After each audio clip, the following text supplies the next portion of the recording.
Shekhawati live, धड़कन शेखावाटी की। मरुधरा की माटी शौर्य और भक्ति का अटूट संगम मानी जाती है। शेखावाटी क्षेत्र में विश्व प्रसिद्ध खाटू श्याम मंदिर, सालासर धाम, श्री रानी शक्ति मंदिर स्थित है। वहीं आज हम आपको भारत के दूसरे वृंदावन से अवगत करवाएंगे। जी हाँ, हम बात कर रहे हैं झुंझुनू जिले के इस्लामपुर के निकटवर्ती वृंदावन धाम की। इसको भारत का दूसरा वृंदावन कहा गया है। इसके पीछे एक बहुत बड़ी कथा है जो बाबा पुरुषोत्तम दास से जुड़ी है। स्थानीय लोगों, पुजारी गणों एवं श्रद्धालुओं से मिलकर हमें जो जानकारी मिली है उसके अनुसार इस वृंदावन धाम को बाबा पुरुषोत्तम दास ने स्थापित किया था।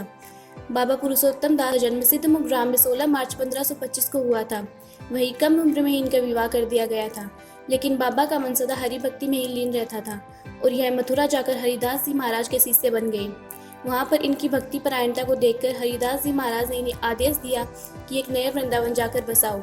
तब पुरुषोत्तम दास जी महाराज अरावली पर्वत श्रृंखलाओं की तलहटी से गुजरने वाली काटली नदी के क्षेत्र में आए और इस नदी को इन्होंने यमुना नदी माना और यहाँ पर ही अपना स्थान बनाने का फैसला किया।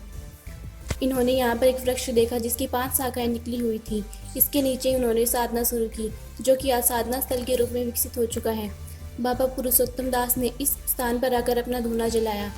उस दौरान पास के गांव इस्लामपुर की गाय यहाँ चरने जाती थी। गाय के थन के नीचे बाबा अपना कमंडल रख देते थे और गायों के थन से स्वतः ही दूध निकलने लगता था।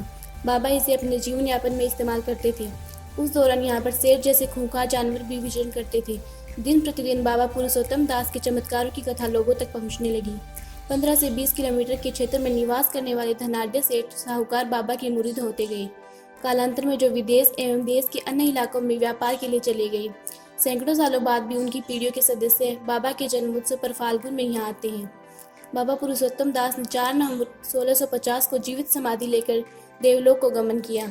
यहाँ का पंचपेड़ और बाबा बिहारी जी का मंदिर आज धार्मिक रूप से तो अपना विशिष्ट स्थान रखते हैं, साथ ही अब एक पर्यटन स्थल के रूप में विकसित होते जा रहे हैं। एकादशी के एक दिन पूर्व आसपास के कई गांवों और कस्बों से पद यात्राएं चलकर वृंदावन पहुंचती हैं। एकादशी के दिन विश्व शांति के लिए यहाँ हवन एवं मंगल पाठ किया जाता है। प्रतिदिन यहाँ पर हवन चलता रहता है। फाल्गुन की 22 को यह फागोत्सव आनंदोत्सव के रूप में मनाया जाता है।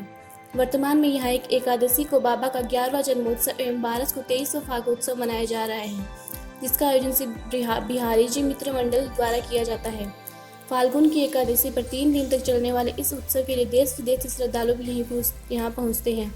नेपाल से मुरारका परिवार के श्रद्धालुओं ने बताया कि यह हमारे कुल गुरु हैं और हमारे पूर्वज इनको मनाते आ रहे हैं और वह हर साल फाल्गुन की एकादशी को जनकपुर धाम नेपाल से चलकर 25 साल से लगातार यहाँ आ रहे हैं।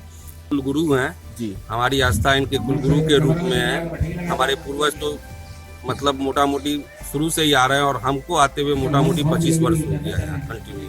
हम जनकपुर धाम नेपाल माता सीता की नगरी से आते हैं। मेरे को आते हुए 20 साल हो गए। यहाँ आके मेरे को बहुत अच्छा लगता है। यहाँ की वातावरण बहुत अच्छा लगता है। मेरे को बाबा बहुत अच्छे लगते हैं, इसलिए मैं हर साल आना चाहती हूँ। इसके अलावा भारत के अन्य दूरदराज प्रदेशों से भी यहाँ श्रद्धालुगण जन्मोत्सव के दौरान उपस्थित होते हैं। इस अवसर पर उन्होंने अपने से जुड़े हुए विभिन्न संस्मरणों से भी अवगत करवाया। हमारी मान्यता ये है कि एक शादी हमारे मुरारका परिवार में थी। उस दरमियान उस लड़के की मौत शादी वाले दिन हो गई और बाबा पुरुषोत्तम दास जी उस लड़के को जीवित कर उसको जीवन दान दिए और बाबा के दिन आज एकादशी का जो भोग होता है और जोत जो होती है एकादशी की, वो मुरारका परिवार हम लोग मांग के लिए हुए हैं बाबा से और उसी के कारण हमारी बाबा के प्रति आस्था और भी ज्यादा बढ़ गई। आज 17 मार्च को पंचपेड़ के नीचे हवन एवं दीपोत्सव तथा महाआरती का आयोजन किया जा रहा है। वहीं कल 18 मार्च को फागोत्सव मनाया जाएगा, जिसमें फूलों और गुलाब से होली खेली जाएगी। इसके बाद पंचपेड़ के नीचे ही महाप्रसाद किया जाएगा तथा बिहारी जी के मंदिर से लेकर पंचपेड़ तक एक शोभा यात्रा भी निकाली जाएगी। बिहारी जी के मंदिर में इस अवसर पर एक 56 भोग की झांकी भी सजाई जाएगी। गौरतलब है कि वृंदावन धाम बिहारी जी के मंदिर से जुड़े श्री बिहारी मित्र मंडल द्वारा वर्ष पर विभिन्न प्रकार के धार्मिक कार्यक्रम आयोजित किए जाते हैं, जिनमें प्रमुख हैं हनुमान जयंती, निर्जला उत्सव, गुरु पर्व, शरद उत्सव, अन्नकूट महोत्सव, बाबा बारात, नव वर्ष के रंगारंग कार्यक्रम एवं श्री कृष्ण जन्मोत्सव इत्यादि धूमधाम से मनाया जाता है। इसके साथ ही मासिक शुक्ल की एकादशी को पिछले 25 वर्षों से यहाँ कीर्तन कार्यक्रम आयोजित किए जा रहे हैं। शेखावाटी लाइव के लिए झुंझुनू से नीरज सैनी की रिपोर्ट। पुरुषोत्तम दास जी के जन्म के उपलक्ष्य में आज का जन्मोत्सव मनाया जाता है। लगभग 600 साल पहले वृंदा सिद्धमुख नामक ग्राम में इनका जन्म हुआ था। हरिदास जी के शिष्य बनने के पश्चात हरिदास जी ने इनके अंदर दिव्य ज्योति देखी, तब इन्होंने कहा कि जाओ, इनको राधा कृष्ण की मूर्ति देके कहा कि जाओ तुम एक नया वृंदावन बसाओ। उस नया वृंदावन अरावली पर्वतमाला में घूमते फिरते वो काटी नदी के तट पर आए। उन्होंने इसको यमुना जी समझा और अंदर जब आए तब भयंकर घनी जंगल को इन्होंने निधिवन समझकर इसका नाम वृंदावन नामकरण किया।